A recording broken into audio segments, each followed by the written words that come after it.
नमस्कार बच्चों, आप देख रहे हो आपका अपना चैनल पढ़ाई इतनी इजी क्यों। कल की क्लास में हमने कक्षा 10 के अध्याय 1 की प्रश्नावली 1.1 का पहला क्वेश्चन सोल्व किया था। आज हम इससे आगे के क्वेश्चनों को सोल्व करेंगे। चलिए देखते हैं कि दूसरे क्वेश्चन में क्या दे रखा है। दूसरे सवाल में क्या दे रखा है, पूर्णांकों के निम्नलिखित युग्मों के HCF और LCM ज्ञात कीजिए तथा इनकी जांच कीजिए कि दोनों संख्याओं का गुणनफल किसके बराबर है, HCF और LCM के गुणनफल के बराबर होता है। ठीक है, सबसे पहले तो क्या करना है, अपने को HCF निकालना है और LCM निकालना है। ये कैसे निकालते हैं, सबसे पहले तो जितनी संख्याएं दी होती है उनका क्या करना होता है, अभाज्य गुणनखंड करना होता है। कोई भी दो संख्याएं दी हो या 3 दी हो या 4 दी, उनका सबसे पहले क्या करते हैं, अभाज्य गुणनखंड निकालते हैं। सबसे पहले तो अभाज्य गुणनखंड निकालो। पहला सवाल अपना क्या है, 26 और 91 का क्या करना है, HCF निकालना है और LCM निकालना है और ये अपना फॉर्मूला बताना है कि सही है या गलत करना है, गलत है, जांच करनी है इसकी। ठीक है, सबसे पहले तो क्या करो, 26 का अभाज्य गुणनखंड निकालो। 26 का कितने पे जाएगा, 2 पे, 13 2 26 और 13 1, यानी कितना आया, 2 गुणा 13 और 91 का निकालो। 91 का निकालें कितने बच जाएगा, 7 का भाग देंगे सबसे पहले और 13 7 91 और 13 1, यानी 26 के अभाज्य गुणनखंड क्या क्या आ गए, 2 गुणा 13 और 91 के अभाज्य गुणनखंड क्या आ गए, 7 गुणा में 13 आ गए। ठीक है, HCF कैसे निकालते हैं और LCM कैसे निकालते हैं। HCF तो निकालते हैं कि अगर दोनों में संख्याएं कॉमन हो, दोनों में होनी चाहिए संख्याएं, वो तो होता है अपना HCF।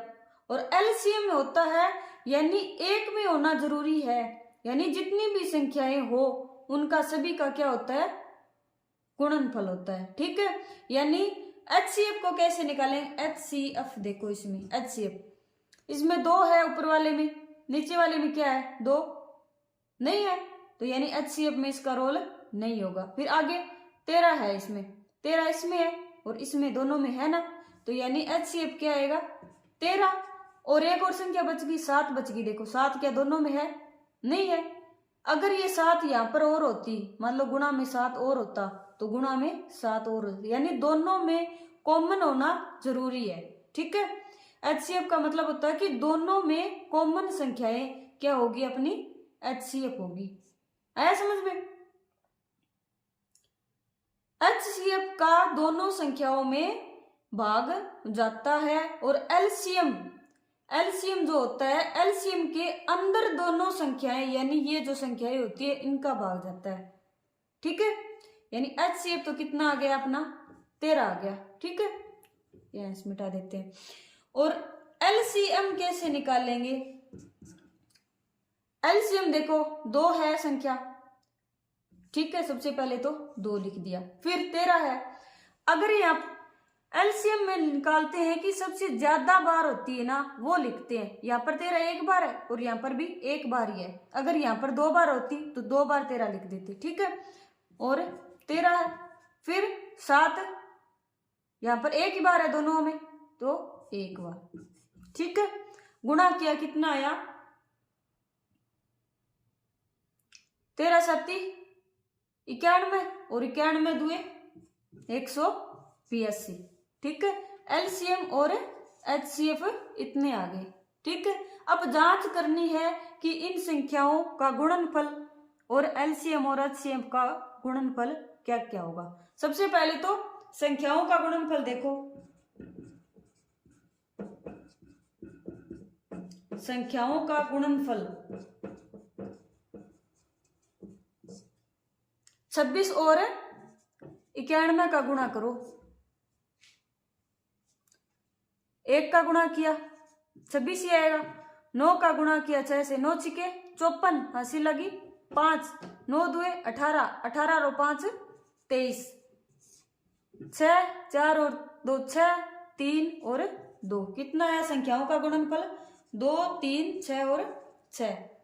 और HCF गुणा LCM कितना आया है? HCF और LCM का गुणा 182 का गुणा किससे करो? 13 से करो।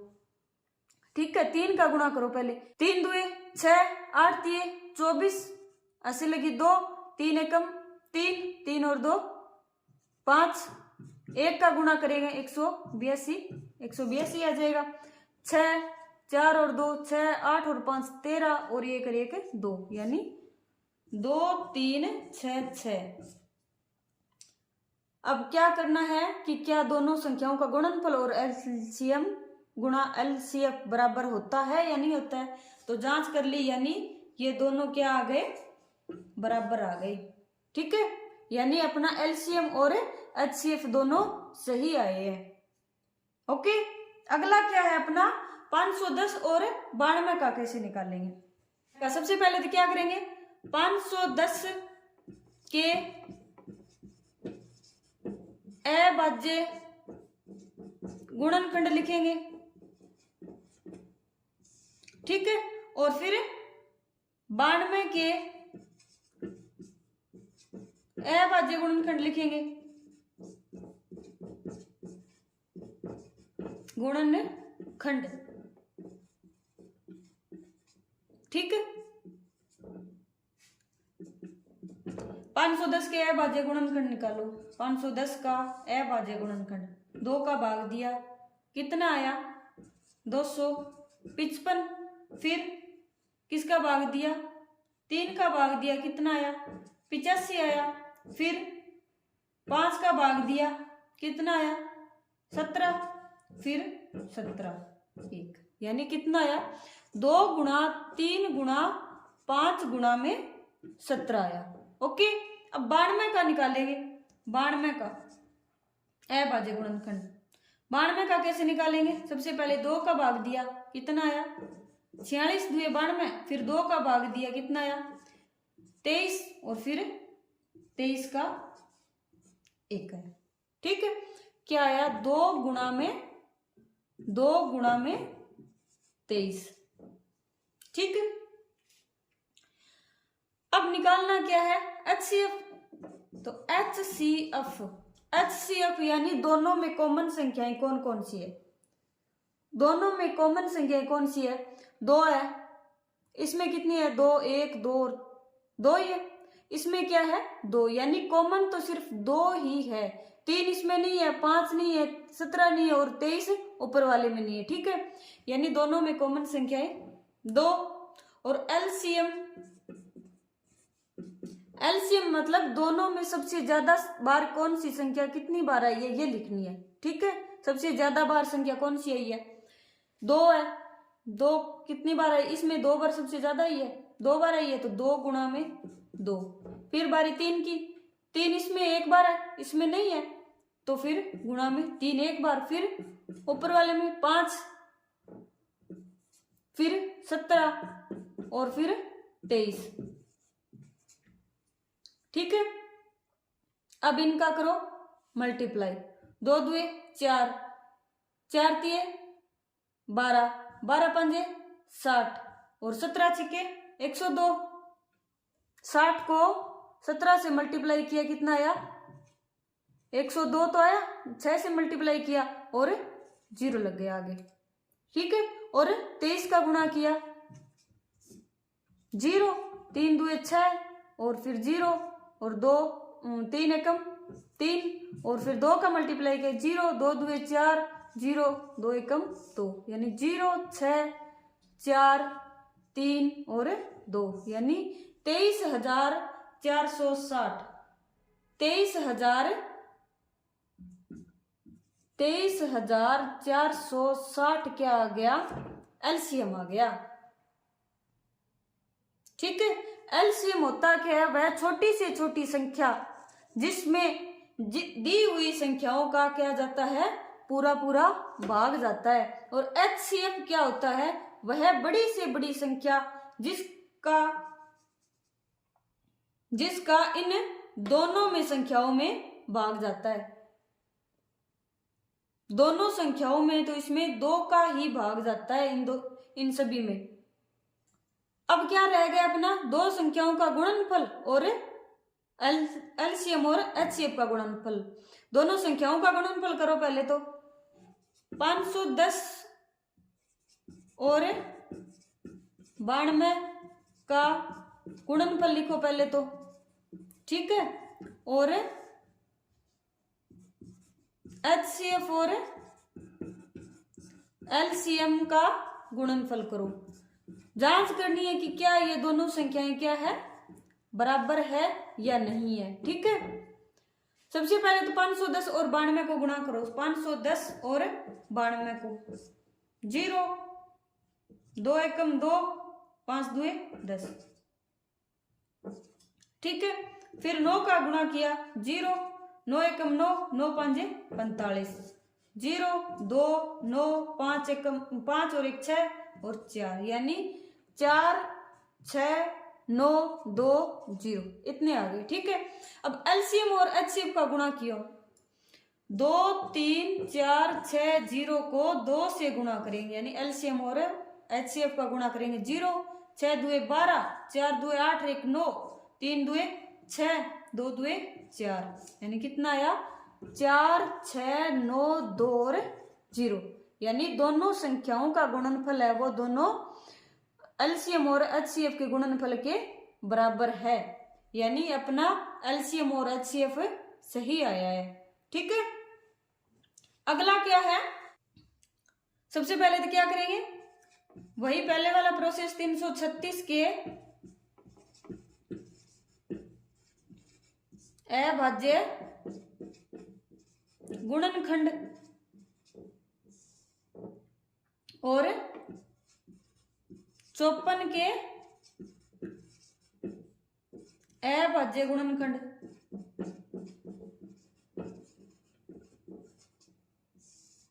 ठीक है। 336 के अभाज्य गुणनखंड करो। सबसे पहले किसका जाएगा, 2 का, कितना आया, 1 6 और 8 आया। फिर किसका जाएगा, 2 का जाएगा, कितना आएगा, 84। फिर 2 का जाएगा, कितना आएगा, 42। फिर 2 का जाएगा, कितना आएगा, 21। फिर 3 का जाएगा, कितना आएगा, 7। और फिर 7 का जाएगा, कितना आएगा, 1, ठीक है। यानी 2 गुणा 2 गुणा 2 गुणा 2 गुणा 3 और गुणा 7, ठीक है। या फिर इसको पावर के रूप में लिख सकते हैं, कैसे लिखेंगे, 1 2 3 4, यानी 2 की पावर 4 गुणा में 3 और गुणा में 7, ठीक है, ये लिख देंगे। अब 54 का कैसे लिखेंगे, 54 का कैसे करेंगे, 2 का देंगे भाग पहले, 27, फिर 3 का देंगे, 9 3 27, फिर 3, फिर यहाँ पे 3, फिर ये 3 और फिर 1, ठीक है। कितना आया, 2 गुणा और 1 2 और 3, 2 गुणा 3 की पावर 3। एलसीएम कैसे निकालेंगे, एलसीएम के लिए क्या करते हैं, सबसे ज्यादा बार वाला लिखते हैं, यानी 2 है यहाँ पर, तो 2 की पावर 4 है और यहाँ पर 1 है, तो क्या लिखेंगे, 2 की पावर 4 को लिखेंगे। फिर 3 है यहाँ पर, तो 1 है, यहाँ पर 3 की पावर 3 है, तो किसको लिखेंगे, 3 की पावर 3 को लिखेंगे। और फिर यहाँ पर ये क्या है, 7 है, 1 अकेला है तो 7 को लिख देंगे, ठीक है। 2 की पावर 4 कितनी होती है, 2 दुए 4 दुए 8 दुए 16, यानी 16। और 3 की पावर 3, 3 3 9 और 3 27, 27 और गुणा में 7, ठीक है। अब गुणा करो, यानी 3024 क्या आ गया, एलसीएम आ गया। HCF कैसे निकालेंगे? HCF देखो, HCF के लिए क्या करते हैं, सबसे कम पावर को लेते हैं, यानी यहाँ पर तो 2 की पावर 4 है, यहाँ पर 1 है, किसको लिखेंगे? 1 को लिखेंगे। और यहाँ पर 3 की पावर 3 है और यहाँ पर 1 है, किसको लिखेंगे? 1 को ही लिखेंगे, ठीक है। और 7 की पावर यहाँ पर तो क्या है? 1 है और यहाँ पर 0 है, तो किसको लिखेंगे? 0 को लिखेंगे, ठीक है, यानी 1 आ गया। 3 2 कितने हो गए? 6, ठीक है। एलसीएम तो 3024 आ गया और HCF क्या आ गया? 6 आ गया। अब निकालना क्या है? दोनों संख्याओं का गुणनफल। दोनों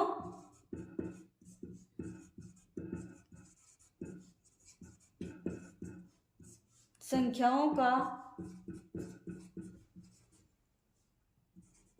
गुणनफल निकालना है और HCF और LCM का गुणनफल निकाल कर देखना है कि बराबर है या नहीं है, ठीक है। दोनों संख्याओं का गुणनफल करो, 336 को 54 से गुणा करो, 6 चौके 24, हंसल लगी 2, 4 तिये 12, 13 1 14, 4 तिये 12 और 1 13, 5 का गुणा किया 6 5 30, 5 तिये 15, 16 17 18, 5 तिया 15 और 1 16, 4 4 8 3 11, 4 1 7 और 1 8 1, यानी कितना आ गया? 1 8 1 4 4, ठीक है। एलसीएम और HCF का गुणा करेंगे, कितना आएगा? 3024 को गुणा किया 6 से किया, 6 चौके 24, 6 2 12 और 2 14 और 6 0 0 और हसल 1 आ गई और 6 तिये 18, यानी ये भी कितना आ गया? 1 8 1 4 4, यानी इन दोनों संख्याओं का गुणनफल है वो दोनों LCM और HCF के गुणनफल के क्या है? बराबर है, यानी अपना सवाल सही है, ठीक है। आज के लिए इतना ही, मिलते हैं नेक्स्ट क्लास में। आज की क्लास आपको कैसी लगी कमेंट करके जरूर बताइए, और अगर पढ़ाया हुआ थोड़ा समझ में आया हो तो चैनल को लाइक करिए, शेयर करिए, सब्सक्राइब करिए, और तब तक के लिए पढ़ते रहिए, बढ़ते रहिए और पढ़ाई को ऐसे ही इजी बनाते रहिए।